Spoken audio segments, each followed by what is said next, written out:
Hello, good afternoon. How you doing?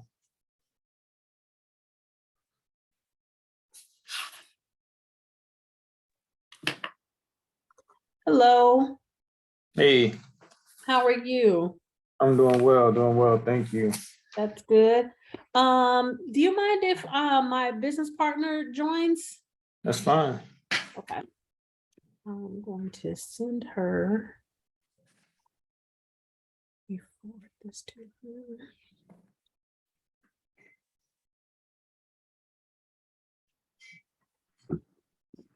Let's see, I'm gonna send it.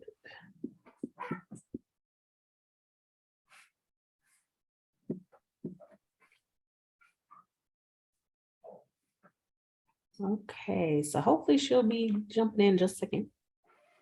All right. Thank you for switching this over to virtual. I really appreciate that. No problem, no problem.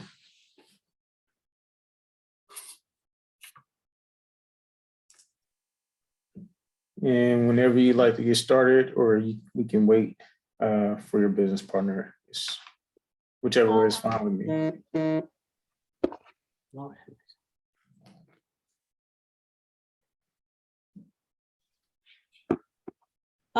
We can go ahead and get started. And Okay. then when she jumps in, she'll just catch up and get up to speed. Okay, perfect, perfect. So just go ahead and shoot whatever you got a question about, like to know, however you want to get started. Gotcha. Get us going. Okay.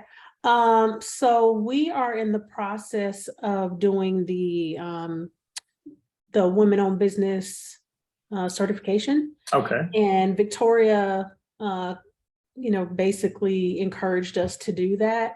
And she said that that was one way for us to be able to secure government contracts and things of that nature. So this is not an area we've navigated before. And she said that, we could sign up for a consultation to be able to learn the best way to be able to do that.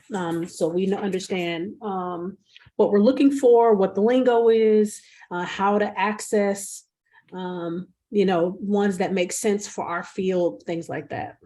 Okay. Okay. So you're basically starting off with the woman-owned business certification and wanting to better understand one, I guess, how to leverage that certification and how to identify contracting opportunities that make sense for your business, right? Yes. So one of the first things I want to have everybody start off with doing is really understanding exactly what product or service it is you want to bring to the marketplace. So when we talk about local, state, and federal government contracting, is done by a lot of agencies, municipalities, school districts. So you have to identify in the landscape of all these different entities, who am I really targeting as a client and why? So we talk a lot about the who, what, when, where, and why of government contracting.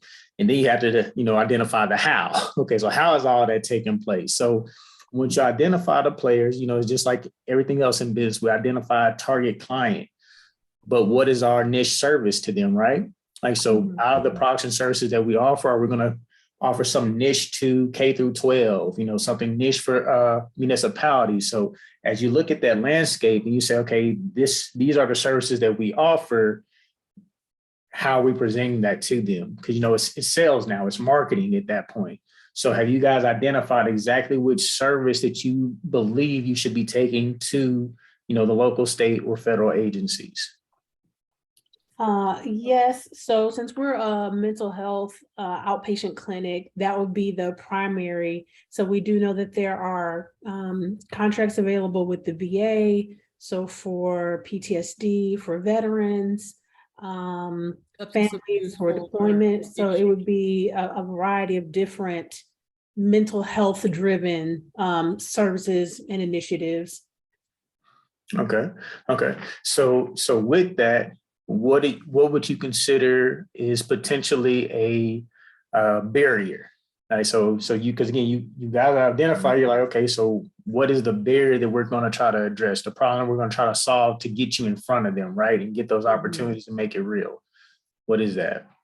A lot of people don't understand the ramifications of mental health and how it affects their everyday life. And what we would like to do is make people aware of how effective therapists can be for people to be able to participate in their daily life. And I think if we can get in front of the right people to discuss the importance of mental health, I think people will be able to understand how important it is, because we've done it before. You know, whenever we are given the opportunity to talk to people about mental health, they see how effective it is. And so if we get that opportunity to get in front of the right people or get our information to the right people, it can definitely broaden their scope of understanding of what mental health is. And I think a lot of times with, let's just say the veterans, they have the VA, you know, to assist them, but they don't realize that there are other services that they don't have to wait for, because a lot of times they have like a year, maybe 2 year long wait before they can even get therapy services. And if we let them know that we are sufficient in this area, then that can help them to go ahead and get into therapy before it's too late for them.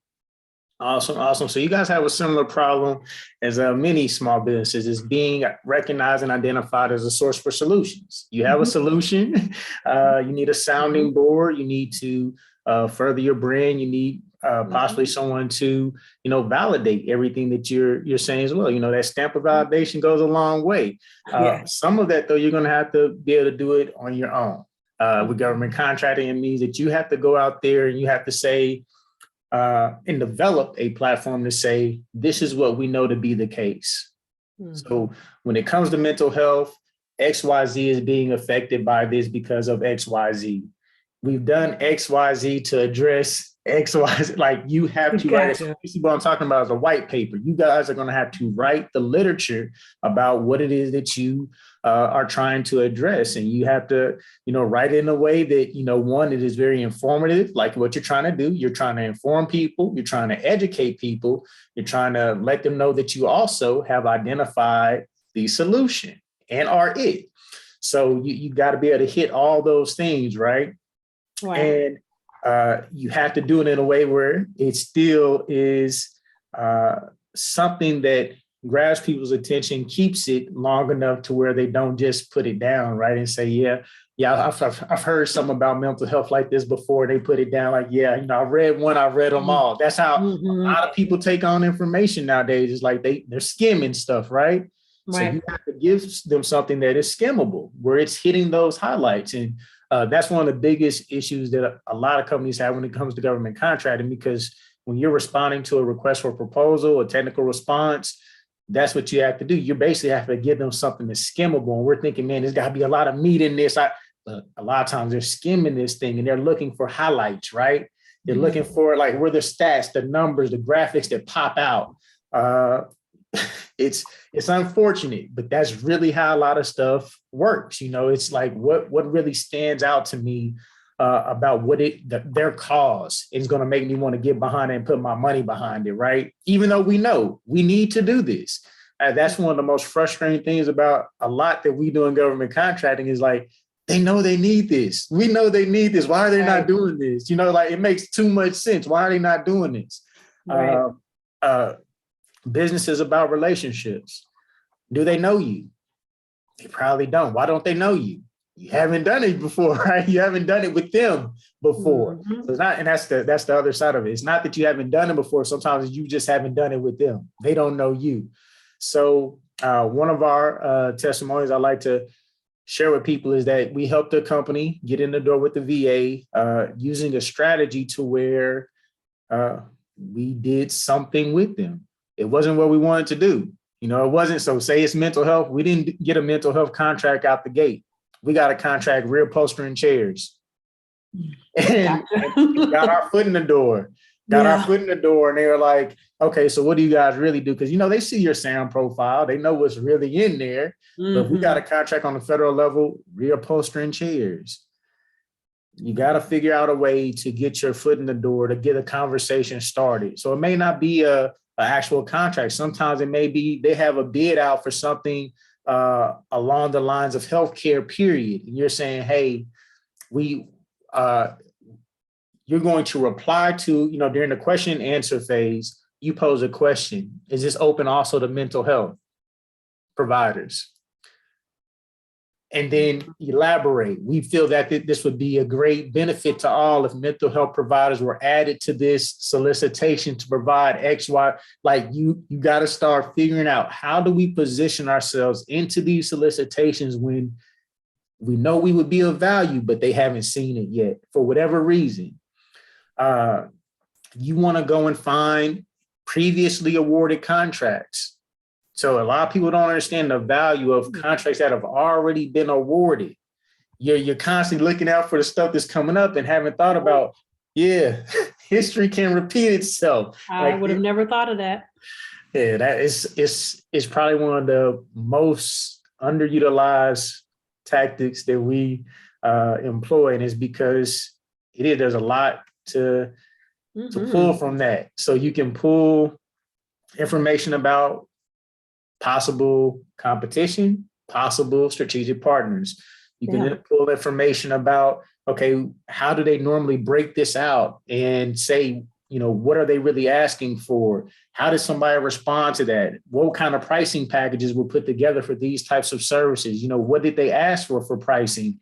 And you can start using that to develop your own systems and your methods and your approaches to it. So when they say, hey, well, we want pricing like this, you can say, oh yeah, I saw that past contract and it showed us to break it out this way. And so that way, no matter what they throw at you, like, I've seen it that way and I can understand it now. So, but yeah, previously awarded contract history is used. And also it'll let you know potentially if something's coming back up. So say you find something from 4 years ago and you're like, hey, this was on it was a 4-year contract, counting the renewals. So it was really 1 year with 3 1-year renewals. It's about to expire. So these contracts are about to expire. Let's get ready. So let's use that to prepare ourselves. And the best thing about government contracting is that you really are given all the answers. If you know where to look for them, they give you all the answers. You can't overthink it. Just keep it very simple. Keep it very black and white. People ask me all the time, like, were you in the military or something? I was like, no, I just learned at a very young age, it is what it is. And I've used that with government contracting. When they ask me for, hey, give us 10 of these, I don't say, well, I could also do this. No, I first address what they ask, and I address it 110%. I address it all the way. And then I'll say, here's an attachment where I've added some additional value-added services that I would like you guys to possibly look at as an option. I know what I really want to do for them, but at the meantime, I got to do what they're willing to pay me to do. Right. I'm going to do that. Yeah, because sometimes if you add too much, they're going to have you do what they paid you for plus that other part, but you never got a contract to do the other part and get the additional money for it. So now you do it all for that one fee. We don't want to do that. We don't want to do that. We want to have the value add and get paid for the value add. So again, when you're looking at past performance, you also have to understand that the best way to really learn and understand how to do all this in government contracting is to actually bid a contract. So have you bid some work? No. All right. So that's what you want to do. You want to bid something. Don't worry about having a certification yet for women-owned small businesses. It doesn't prevent you from actually bidding contracts. It makes it easier sometimes as far as simplifying some of your competition or weeding out some of your competition. But you don't have to have a certification to bid or be awarded a contract. It just simplifies sometimes your competition and some of the stuff you got to cut through. You want to do this because when you bid a contract, win or lose, but honestly, that first couple, it's not bad to lose them. And it's because you get to request what's called a bid debriefing. The bid debriefing is going to allow you to ask questions about your proposal and how you were evaluated. So, your qualification experiences didn't really fit 100% here. Okay, so where do we come a little bit short? So were you looking for more years of experience with this? What does that help you do? It helps you better build out your team. And that's the biggest part of government contracting, is really understanding how important it is to have a team. Because I know I can't do everything. Our first contract was a roofing contract. Me and my mother started the company. So Victoria, that's my mother. Oh, really? Gotcha. That's my mother. And we started the company, and our first contract was a roofing contract. And neither one of us know very much about roofing, but we knew a lot about government contracting, of course. And we also knew that there's tons of people that do roofing. We knew a lot of them from our previous experience in REO. So we got with them, and we said from the jump, like, let's leverage this. Let's leverage, what we do know, with those who know how to do what it is that the government is asking for. So makes sense. And that's really the model. It bottlenecks sometimes when there's a lack of transparency and people have a fear of incompetence. People don't like to say that they don't know something, especially if it's some, close to their backyard. And they like, well, I'm not going to assume that you should know it, because stuff is vast, especially when we talk about mental health, right? There's a lot of levels to all. So yeah, my goodness, you may know this, but you never dealt with this type of person. You never dealt with this. So we got to have the experience for it. And honestly, a lot of stuff, if you want to do it with veterans, you don't need a veteran, because they a lot of times like to talk with each other. Like, if they really gonna talk, they want to talk with somebody that have been there and done it like they did. So, and it's nothing wrong with that. You find that team member, and finding that team member, the beauty of it, especially when it comes to government contracting, finding veterans, is another certification is there, which means you weed out more competition. So now you got a woman-owned business partner with a veteran-owned business. That's looking like a stronger win. So you identify again what is going to help us have the best team, which means the best case to actually win the work and win long-term work. And we have to constantly build on that, because what happens when you two are busy, like, so you got 100 hours booked the next month to do this stuff, like who's next up? Who's next up? Like, because it really is unfortunate when you have to pass up government contracts, because the capacity, it will hit you really quickly. Again, it's a blessing and curse of government contract. There's a lot of work out there. It is a lot, and they can hand it out. Like, you don't have to bid everything. They can hand it out. They can say, hey, we got this one coming up. We're putting this one together for you guys. Like, it's going to be set aside, sole sourced. You got the right certification. You have this in place. We don't see anybody else that can do it the way you guys can do it. Like, that's a great thing. But if you don't have a team to support you, because honestly, I've seen people do it. They took it, and then they failed. Then they was out. Oh, no. You don't want that. So want to do that. So you constantly have to be building up your team of strategic partners to help you do this. And again, this is a beauty of government contract. It's going to really force you to build a strong business, not be self-employed. It's going to force you to build a business where you guys are going to be managing, operating, delegating, and running something, versus constantly like, I got this. I gotta do that call. I gotta do that meeting. I gotta do that interview. We got to delegate that call, that interview. Okay. Absolutely. Okay, man. So, luckily we have staff to be able to do that. If need be, that's the hope, actually. So then, is this a service that you guys assist us with learning how to do?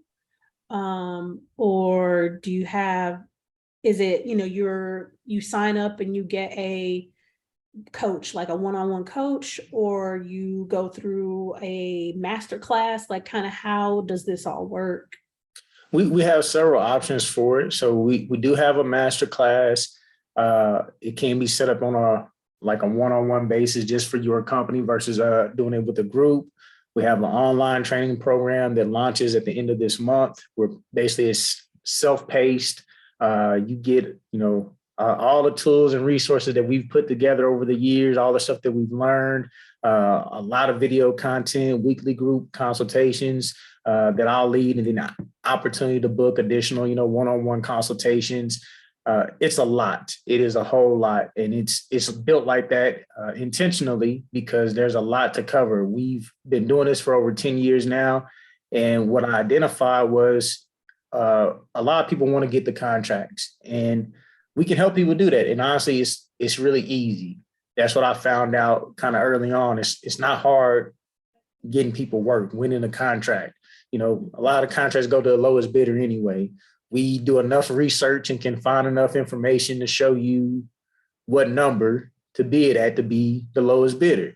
But is that really scalable? Is it really profitable for everybody? And that's why we had to put all the additional resources into this program to make, like, hey, it's here and available to you. And again, full transparency, I have fought doing this program like this for about 10 years because we had a 12-week program, and we have something similar to that now, but it's an investment, and it's going to force people to be accountable. And it's because when I initially did it, it was 12 weeks. We were doing it for like $400 to $1,275. It was very affordable. I'll put it that way. It was underpriced, but we did it. And what I found out was like people were getting these $800,000 contracts, $200,000 contract, $50,000, $75,000, and they take off, and they wouldn't utilize any of the tools, resources, or anything anymore because they got the contract, and it bothered me. I had to, and I'm like I say, this is many years later now. I have to accept that's not on me. I put the resources in front of them. I gave them access to everything. They chose not to use it. My job is to guide and advise people as a consultant. They make the choices with their business. I've told people this forever, but it still kind of bothered me to like, man, like, did I do this to them? Did I mess them up like that? Like, like that's how and I said I had to separate that because I didn't. People make their own choices. Yeah. And honestly, how I got to that realization is with my oldest daughter. It's like, I can guide my baby girl all I want, tell her everything, give her all the advice, put all the resources and tools like, hey, Dad, I want to do this. Hey, I got you a trainer, baby girl. I got you one for that. Hey, okay, here you go. I got you a laptop for that.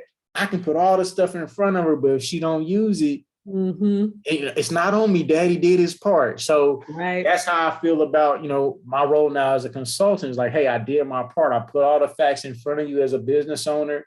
You got to make the right choices, so I'm going to advise you no matter what. And that's what I love about my role is I can just flat out tell you like, no, that's not the best way to do that. I don't think that's a good choice. And not only am I going to tell you that, I'm going to back it up with some facts. I'm going to show you some testimonials, some case studies and everything. And say, hey, this is why you want to look at it this way. But at the end of the day, it's going to be on you. So we do offer that. Like I said, online program. I have basically we have a 3-month engagement where you can actually hire myself as your lead government contracting liaison. You can do 3 months or 6 months. And again, it's an investment. We're talking about a minimum of $30,000, $15,000 to $30,000 investment, minimum $15,000 to work with me as your government contracting liaison for 3 months to put the whole thing together. I put together your business development plan with you, and we implement it as we're going because what a lot of people don't realize is you can't really identify what that system should look like if you're not actively doing it. Yeah. So I find out what can you really handle, what can you really do, and again, there has to be a lot of transparency there because I'm going to find out regardless because I'm going to put the opportunities. I will put a real opportunity in front of you like within the first week, and I'm going to say, okay, it's like y'all ready, and you got to be able to say like, hey, we really not, but let's go through it. And I'm going to say, excellent. That's what I need you to tell me. You're not really ready, but we're going to go through this process so we can identify what it looks like to be ready. We're going to identify what it takes to actually respond to this type of solicitation. We're going to build all our boilerplate material. We're going to be ready. So, but yeah, we have all those options out there available, and it's based on, where people are at. I'm trying to meet everybody where they at and I couldn't do it with just one product. You know, I had to have different options for people to choose from, and I leave it to them. Like some people I look at and I'll identify real quickly from either a conversation or looking at their readiness assessment, what role, you know, they really should allow us to take for them. And some people I'm like, this really not for you. It's not. But at the end of the day, I've had people tell me like, no, this is what I want to do. I'm Okay, You're on mute. all There right. So last we part go. was about basically the options with the programs, right? So like I say, so we have those 3 options or several options available to people, and we let them again make what choice they feel is right for them. But it's all out there and available. As you can see, like any questions you guys have about it, I like to think I know just about all of it. I don't, but I'm very, very capable of finding the answers, and sometimes shockingly quick for some people. They were like, how did you go find that? It's because I've learned what to look for based on, you know, the language of government contracting, which for a lot of people, that's the hardest part to navigate. Is like, man, what are they asking me for? Like, what is it? Yeah. Yep. Yeah. So one of the questions that I do have is, you know, we are a small business and really a micro business at that. So are these upfront costs, or are these costs that if we're awarded the contract, a portion of the proceeds that we get from that contract go towards your fee? Yeah, so these are upfront costs. These are upfront costs. We have payment plans set up for basically to hire myself as your government contracting liaison. That's the only one that has I would say the only one I believe has sticker shock. Everything else is no more than $2,500. That's the big one, and it's because I know what it can do for people. We've seen it. So we have payment plans for it that can go as long as 12 months, and we don't do any of the pass the fee to the back end for when you're awarded contracts, because one, it's dangerous for us, and it's it's an unhealthy practice for you to start doing that way. And this is why. Say you get involved in the contract and say, your profit margin, and this is saying a good one. Most consulting stuff, you may be able to get off a good 20, 30% profit margin. So say you do that and you owe us, 10% of I'll say on the low end, 5% of the total contract value. You can't, you're not going to want to do that long term. But say you did it and you say, hey, not a problem. We got the 30% profit is going to work out. If you fail to deliver and don't get paid on that contract for whatever reason, you still owe us that money. And now where is it going to come from? And it's going to hurt you, because I'm going to assume that you're somebody like me who doesn't like to owe people money and is going to feel really bad that, man, like we dropped the ball and not able to pay them now. Some people didn't, though. When we first started this, they didn't care, and we didn't get paid. We've had people basically try to void and terminate their agreements with us after we've helped them win these contracts. We've had people fire us in the middle and pay us, 1 month, and then basically tell us we're going to find somebody local, cheaper to do what you guys started and helped us get set up. We want to find somebody cheaper to, carry the torch the rest of the way. So we stopped doing that. I respect it. Yes. Yeah, we had to stop doing it that way. And again, like I say, I really feel long term, it's not a benefit to the client, because you need to see that money and be able to reinvest it to continue to grow and build your firm yourself.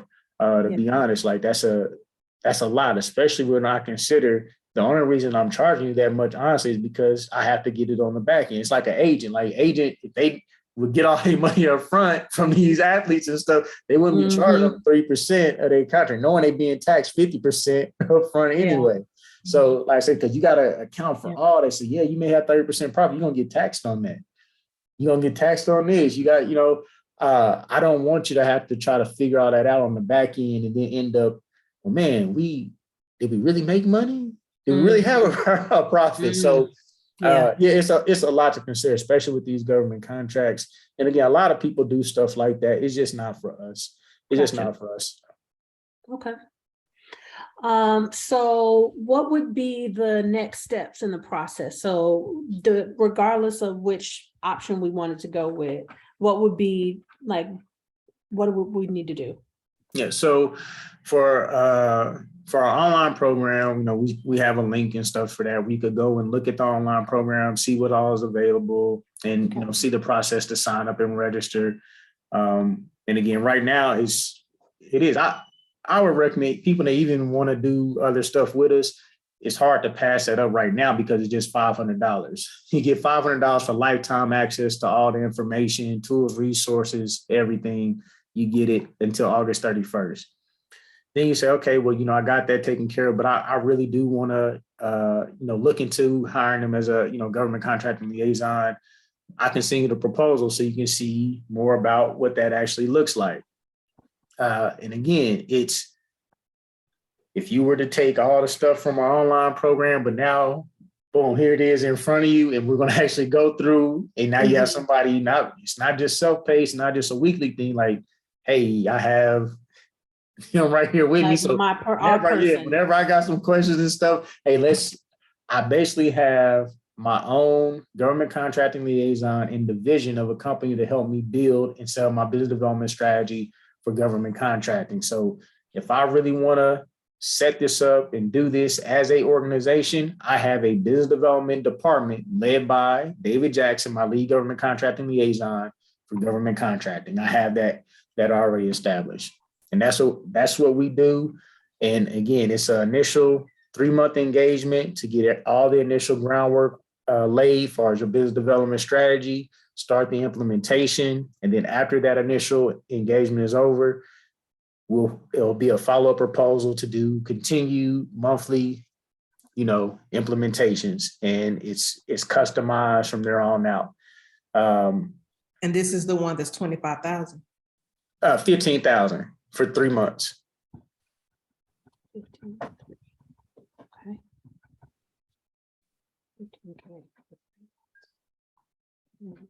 And then, so it's 15 for 3 months. And then after that, you said a follow-up, and then you customize from there. Yep. So the pricing and everything from there will be set up based on how we look at your organization, what's needed, you know, what type of support we really believe needs to be put behind it. We set up a separate proposal and say, hey, this is what your hourly rate would be. This is what the hourly rate is going to include. This is how you move forward. And from there, you determine how you want to, you know, set that up. Okay. But what I do know is a lot of people that went through this program have identified that there's so much given in that roadmap it's really good. Like so people would I do a free class on how to successfully navigate government contracting. And I've had people take that free class and take off with government contracting. They take off and start running and trying to do all this stuff. With this program, not only can you like really take off running, but you can really know exactly where you're going and why you're going there. Because again, we've put together your strategies. Like when I said the who, what, when, where, and why, you understand that. And now you also understand the how to go about doing it. So, because we put that whole roadmap together, and again, you'll see and you'll know why, hey, like, oh yeah, we know in our roadmap, yeah, that's the direction to go, but we're supposed to do this first. Let's set these 2 things up first, and then we go ahead and take that next step. You'll know it. The beauty of knowing things and the beauty of executing it is what's going to separate you. And that's why a lot of people, they still want to have us hold their hands through that process. Like, let them still run with me, because he understands how we should really execute this to where, now we don't have to take 5 steps back again to go these 2 steps forward and keep doing that process. We want to be able to keep moving forward. Even if it's just 1 step at a time, we're still moving forward versus, okay, now we got another learning curve, and we got to pause. We want you to be able to scale this business, take off, get that first year under your belt, hit that first year revenue goal. And again, you hit it because you really understood where it should be. Because again, if I start asking questions, we're gonna go an hour, and you gonna get a whole lot though, because you're gonna be like, wow, like, did we really put that all the way together, right? Like, did we really, like, does it really make sense? Yeah. Right? So I'm gonna ask this one question: what is your first year revenue goal? Oh, sorry, what year are you in? As far as our business, Uh-huh. 6. Year 6. What was the 5-year plan? Where were you to be in year 5? You're See, not there. you know what? To be quite honest, I don't even know if we had a number. Yeah, I don't know if we had a number. We just knew we wanted to expand. that's very honest. Me and my mother had the same conversation about a little less than a month ago. I said, because basically it was about gratitude and being grateful for where we were at. I said, where did we think we were going to be 10 years from now? And we both had to accept that we had never planned it. Yeah. We had never, and it's because the way the government contracting and stuff hit us so fast and so quick, we had no time to really figure it out anymore. It was just like, we just started running. Same here. I mean, you're preaching to the choir. I mean, that's essentially what we did. We, left our jobs and started our office, and, a lot of the things that you're talking about, like not setting up some of these things and having some goals and having some plans, now that we're really trying to expand, are coming back to bite us in the behind. Mm-hmm. Yeah. So we're trying to, build the plane and fly it. Yeah. Yeah. Because I think our issue was that we knew how to be therapists. Yep. Yep. Because we knew how to do therapy, it was like, oh, okay, well, we can open up a practice. We know how to do therapy, so let's just do therapy. We forgot about the business side of it. Yeah, I tell everybody that, and some people take offense to it, but I just tell them, like, hey, you great at what you do, but you may not be great at running a business. And it's nothing wrong with that. But what's wrong with it is when you don't accept it, and just accept, like, yeah, hey, I got to get better at this. This is where my weaknesses lie. Let's address them.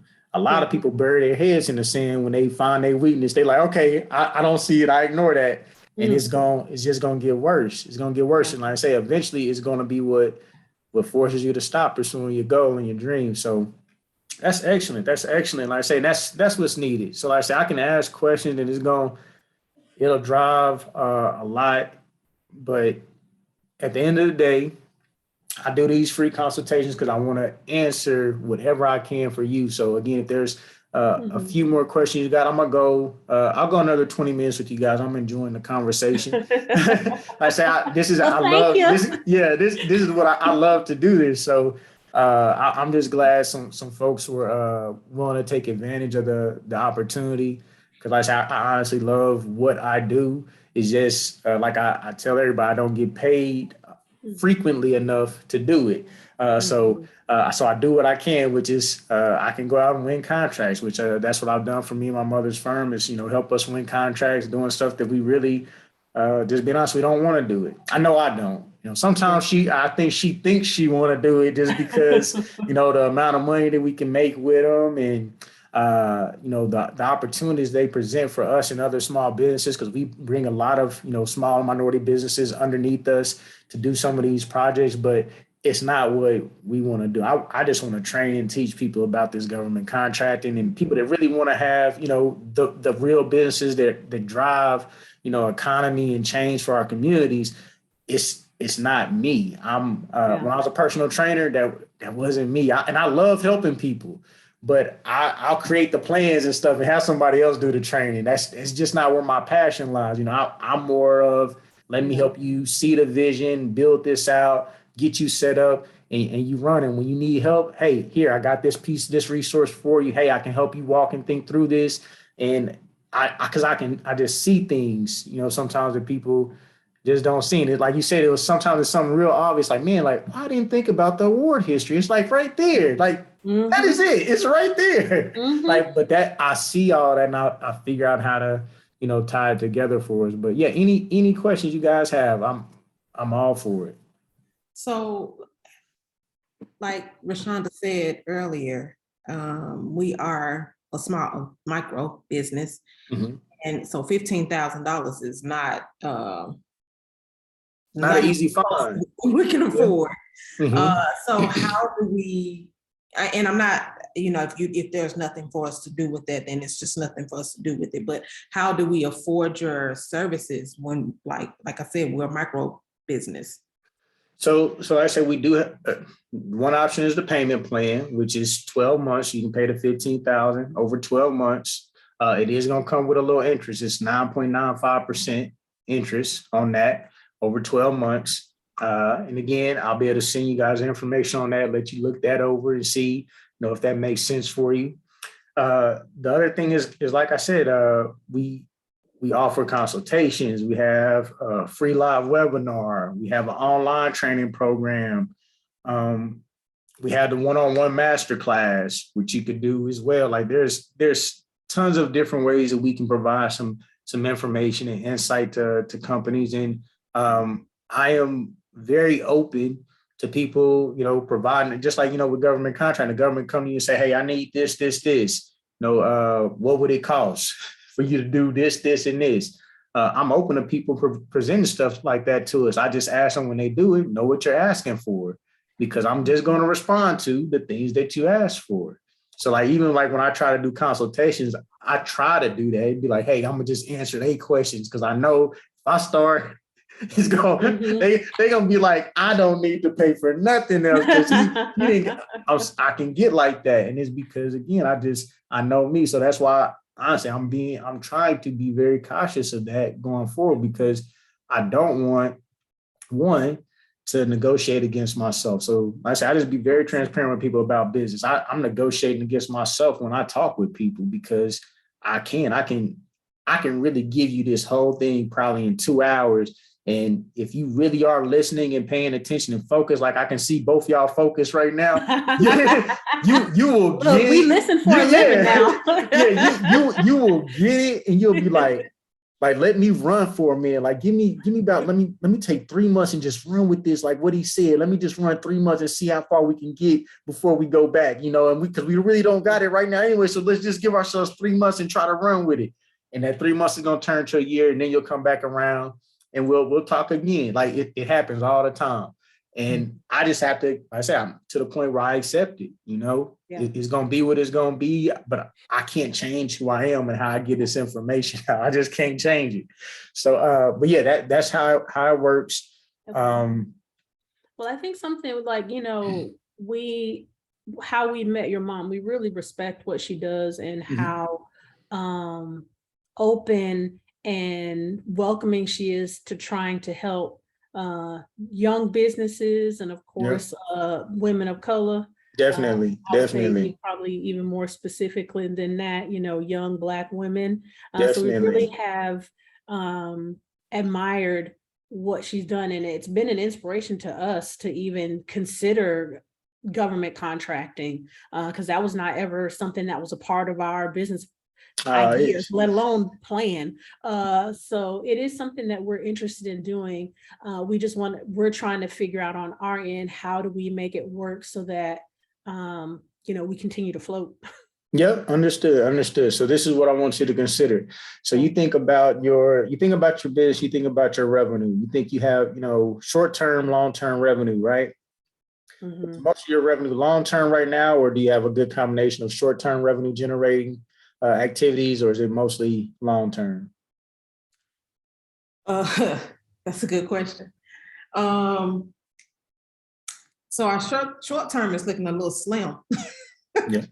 The long-term, that's why we're trying to get some of these contracts, because that's what we're hoping is going to sustain us, long-term, and hopefully, in the near future, like tomorrow.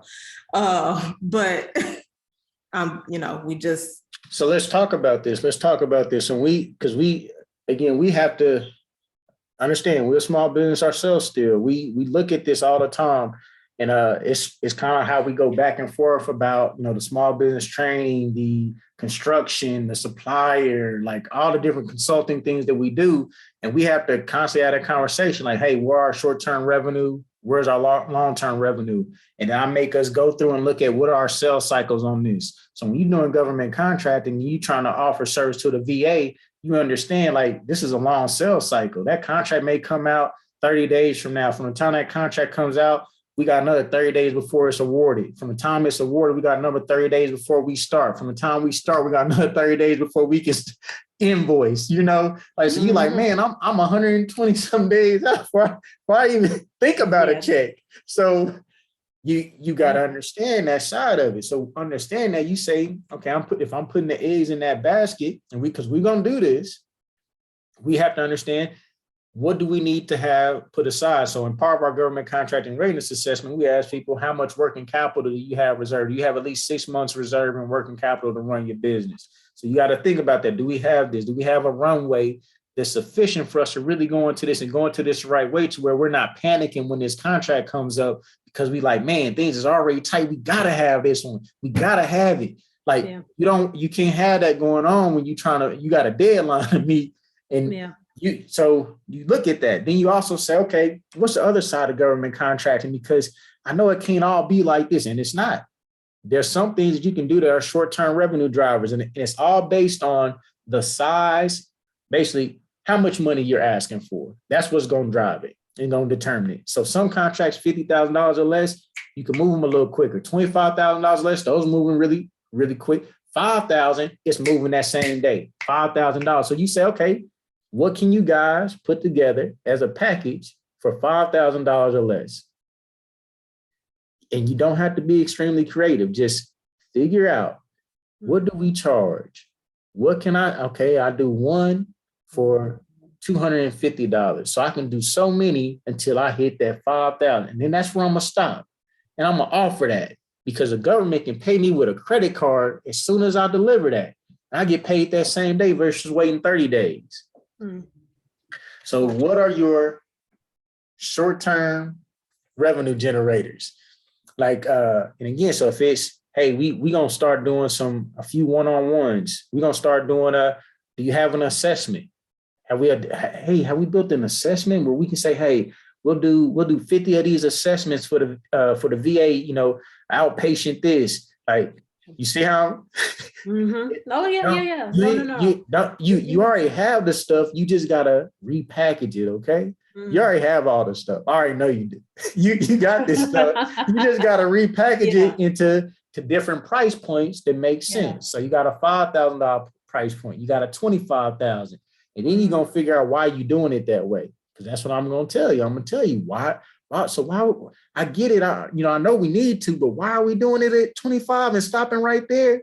Why are we not going to like 25,800? Cause that would be easier for us to do 25,800. Why are we stopping at 24,002? Because that stops the requisition process. Because if you go over 25,000, they do it a whole different kind of way. Yeah. So. Wow, man, you have a lot of knowledge. Yeah, because I've done it. I had to do it. So I had to figure out, again, another great testimonial. We got a contract with the Edwards Aquifer Authority to do, we did an availability study, which basically we're identifying the minority and women-owned businesses that are out there for different types of contracts. I want to train the minority and women-owned businesses. So I'm talking to them about it. After we finished the availability study, maybe almost a year later, they're like, hey, we're ready to look at the other proposal. I sent it to them. It's for $750,000 for me to do it for a year. They're like, David, that's great, but our budget, I can only sign off on 50,000. I already knew it. I'd already did my research on them. I knew that they had the signing authority to sign off on $50,000. So I put the proposal together to him. I was like, hey, no problem. I figured you may say something like that. Here it is. I sent it right back to him, $49,800. I wanted to do it every 12 weeks. They was like, hey, we only need 8 weeks. $49,800. 8 weeks. Gotcha. Once you understand the requisition process and you, again, niche services. So a niche service don't necessarily mean, hey, this is a service I want to, it's also how you price it makes it niche. Wow. Okay. Because the truth of the matter is we need those $25,000 ones right now Yeah, to exactly. get money rolling. Yeah. Because Yeah. insurances right now are. Yeah, I don't- there's been a lot going on in our industry and a lot of changes with the commercial, the big four insurance companies, and they've been holding a lot of people's revenue. So there's a lot of money that's just sitting in accounts payable, You're not getting paid for the services Yep. that you're doing. not in our receives. Right. Yeah. So that's how we kind of got to this point where we are now, is because they, like Rashonda was saying, they've made these changes, and so it's delaying our money. Awesomely unfortunate, but awesome because I actually have a potential solution. To get that solution. Come on with it then. So you guys are saying you have accounts receivable that haven't been paid yet. Mhm. A nice sizable chunk. Yeah. The more sizable sometimes the better for your leverage. So because you want to be able to say, okay, well, I need to have funds. And again, so these are receivables that are delayed. It's not that they not going to pay you. It's just they taking a long time paying you. Right.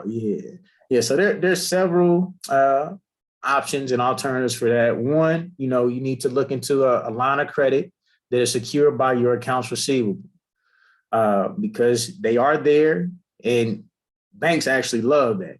They love the fact that you got money coming. You're going to be making money. Your business is doing good.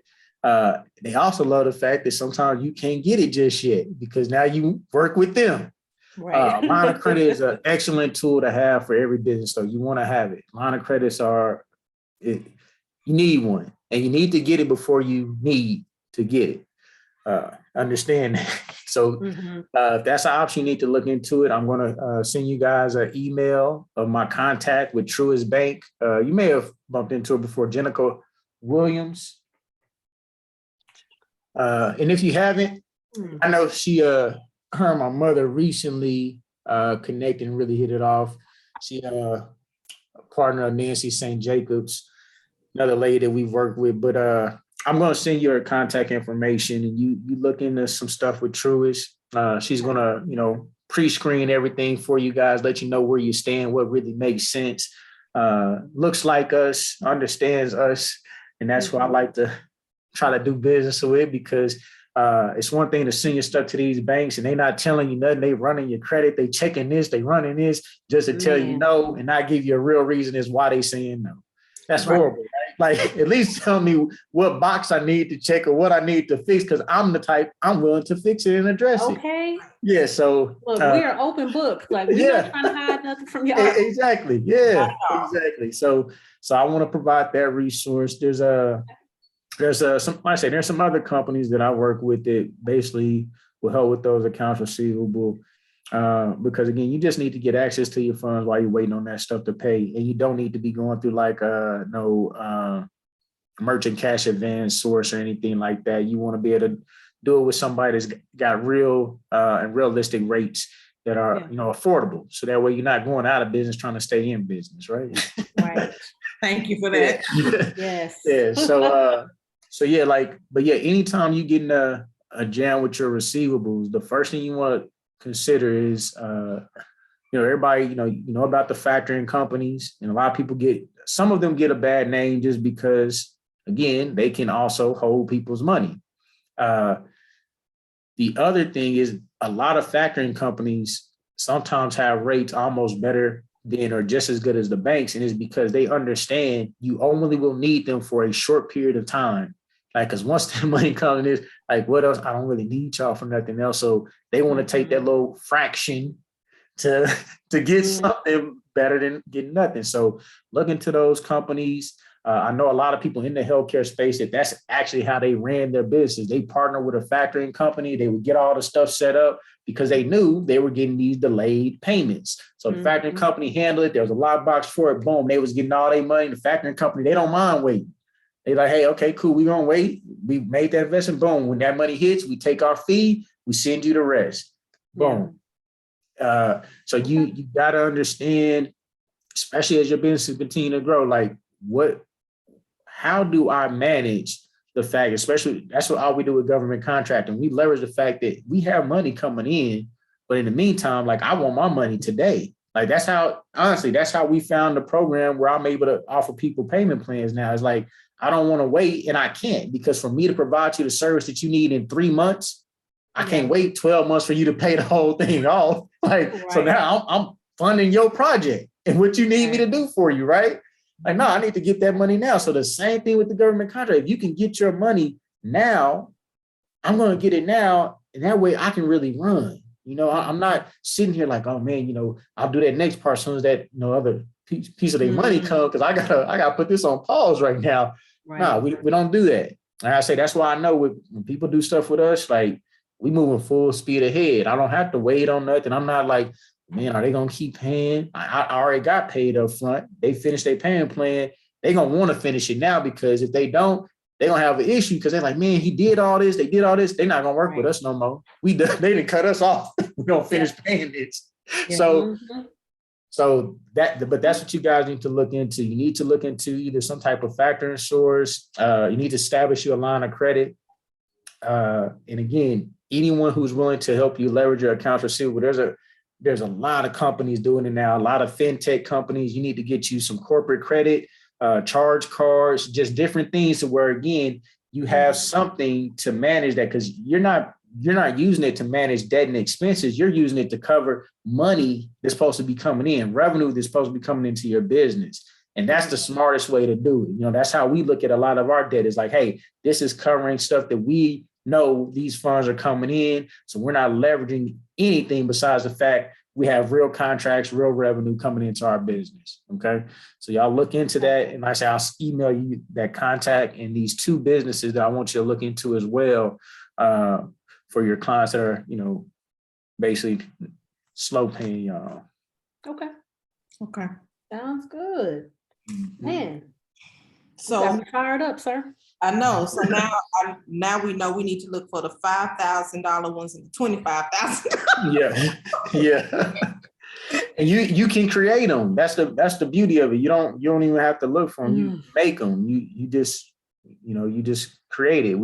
You create a niche service. You say, hey, well, we already doing this. We're gonna offer it to you guys, and we're gonna do 20 a month, or 20 a week. If you can handle a week, hey, we'll knock out 20 a week for you.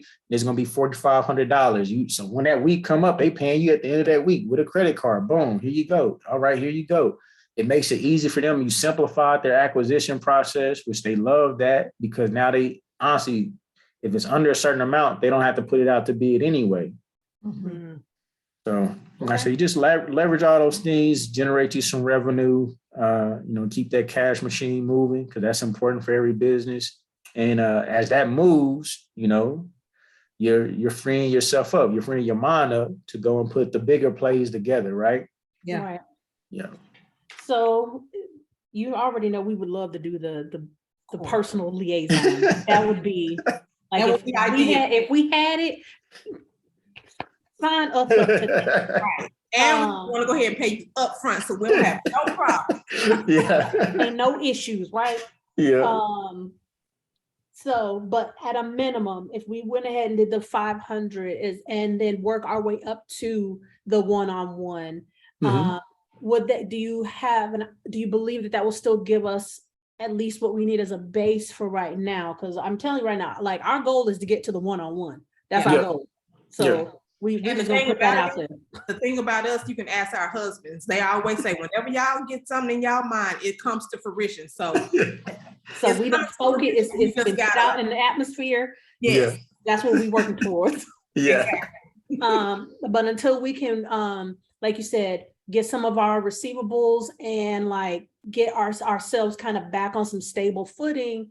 In the meantime, the 500, the online program, will give us at least a base to get ourselves moving. Yeah. It's gonna give you so much. I'm telling you, you're gonna be busy with that program. It's gonna keep you busy. There's a lot in there. And like I say, I personally built it. I built the program. Like, so, and again, it's taking me years to put this together the way I want it, because I was like, no, I don't want them having a question about that. And what I did, because I don't like doing a whole lot of speaking. People don't believe it, but I really don't. Because I get really tired. Like I'm an introvert. So after I speak and do all that, like I'll be wiped out. But I love doing it. So it's like once I start, I'm going. So I set up, because I tried to avoid doing this, I set up the weekly conversation so that way when people going through it, they could just jump on the weekly call, like make sure they gonna make sure they be on there, because they know they're gonna get that opportunity to ask me questions and I'm gonna answer it. I'm gonna say, okay, cool, let's stop, let's look it up, let's go through it. Like, hey, y'all want to pull it up I'll screen share with y'all how I'm gonna look at it and how I'm gonna walk through it. Boom. Like, so everybody gonna get that right then and there. You just gotta have the courage to ask your question. Okay. Like that's really what it boils down to. A lot of people get scared and don't, like, man, everybody got the same questions. Everybody don't know the same things. We all searching for the same answers, but somebody got to ask. And that's why a lot of times I'll start just dropping stuff and like, okay, so who right here? And it'll get people to start asking, but I don't want to drive every single one. I can though, because like I say, I really do. I know what questions to ask people. I know what's going to push people buttons. I know what's going to trigger certain reactions. I know what's going to make certain people mad, And like some people, that's what they need. They need to get a little mad, a little upset, because then they're going to start really working. They're going to like, man, I can't believe you about me today. I didn't say your name, but they know I was talking about you. Hit dogs with holler, huh? I know you talking about me today. Coming down my street. Yeah, not even realizing I didn't have to look at 100 assessments and stuff. So it's like, nah, I'm not. It's just everybody got the same issues. It's like we've all, we all trying to figure this thing out, and we've all bumped our heads on the same type of things. Everybody can run across somebody that bump their head with their credit or something, and like, man, like, well, how do I overcome this now? And I'm trying to get this with the contract. I'm trying to get some more money. Like, I can't ask the bank for no more money. Like, what do I do next? Like, what's the next option? Well, hey, this is what you're gonna have to do first. You got to do this. I've been there, been there, done it twice sometimes. Right. So one of the things that I was thinking about as you were talking about like the assessments and stuff is us doing assessments, which we said we need to reach out to them, but us doing assessments for Social Security, because we've both done them before. And but we haven't been able to, for whatever reason, we haven't been able to either get a contact person or get in the door. So I guess I know this is what we learned, but we need to learn how to write a bid to send to the Social Security office to do the assessments. Because like I said, she and I have done them before, and they're real easy. It's just an interview basically. And so we could probably knock a day's worth of assessments out to do between the two of us. We could do 5 apiece probably in one day, because they're that easy. They're so quick. So, just thinking about like, if we said we could do, 10 a week, 20 a week or whatever, like we need to, I don't know if there's the format for it. So what you want to do is you want to put together a business proposal. So that's all a request for proposal is. It's your business proposal. So all you do, and this is how you really make sure you do it the right way. So whoever agency is that you really want to send this to, go find one of their RFPs, pull it down and look for what they asked for. Look for the format. You're looking for the format. So on the format, they're typically going to ask you, provide a company overview, your key personnel, your qualification experience, and then your methodology and approach to the scope. All you do is you take those things and you put that into your business proposal in that same order. So now you're providing something to them in a format that they already used to looking at and reviewing things in. You feel? So you got that. And they got something in there about the price schedule that they want. So maybe they want the price schedule in the Excel spreadsheet. You say, okay, boom, let's put this price schedule in an Excel spreadsheet. All you do is you find a solicit. So if they already been putting out solicitations for doing these sort of things, find a solicitation, respond to it. Just don't call it a response. Call it a business proposal to do it. It's really that. It's that simple. It's that simple. People think they'll look at my stuff. They're like, man, like I didn't come up with nothing crazy. I just followed the guideline that they gave me. I just Gotcha. followed it. I didn't try to reinvent the wheel. I just followed it. Okay. Okay. All right. So it looks like we got some work to do on a couple of different ends. Right. Awesome, awesome.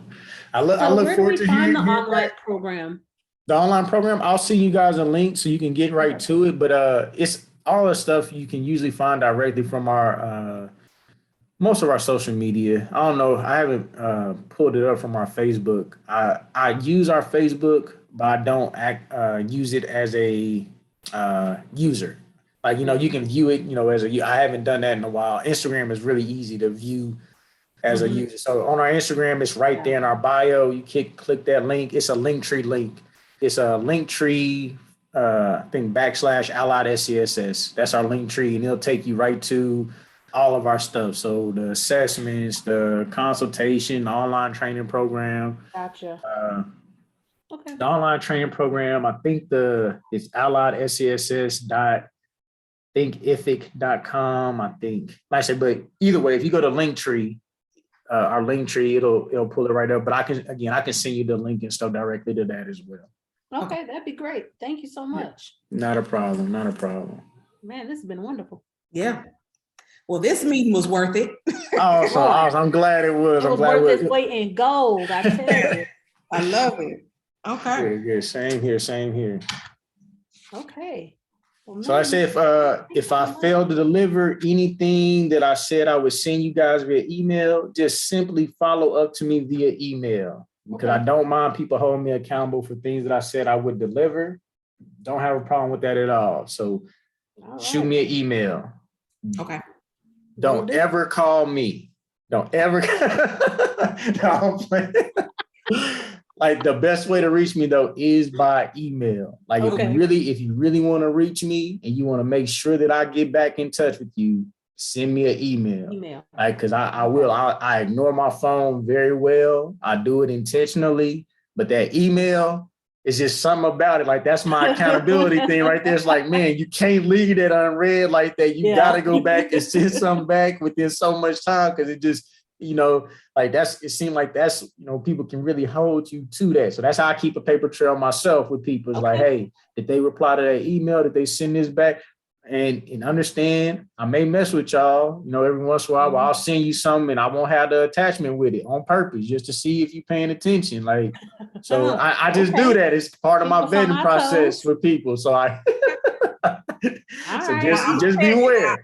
I will tell you, we are the queens of like seeing the email, like, oh, okay, I'll read that later. And it might take us a week, or we might read it and just skim it and be like, oh, okay, we'll get back. I already know. My mother, like, so she didn't already, hit me to how a lot of stuff work with people skimming stuff. Like, so that's one of my pet peeves. So I'll put something in there to throw you off on purpose to see if you just skim my email. Did you really read that? You couldn't have read that, because what I put right there on that. So just know that this, hey, that's how I operate. You're forcing us, sir. You're forcing us. All right. You know what? I'm ready for it. I'm all right. Now every time I see your name pop up, I'm like, let me pop on. I was just gonna say, at least you only have her email, not mine. Awesome. So wonderful. Well, like I say, I'll get on that for you guys, and I'll try to have it to you as soon as possible. I know when we got this call, I got a few things to knock out before I get on my 5 o'clock, but I will get that out to you guys as soon as possible with that contact information. Okay. Thank you so much. This has been a pleasure. We really appreciate it. Yes. No problem. Same here. Y'all have a good one. Have a good one. Bye. Bye.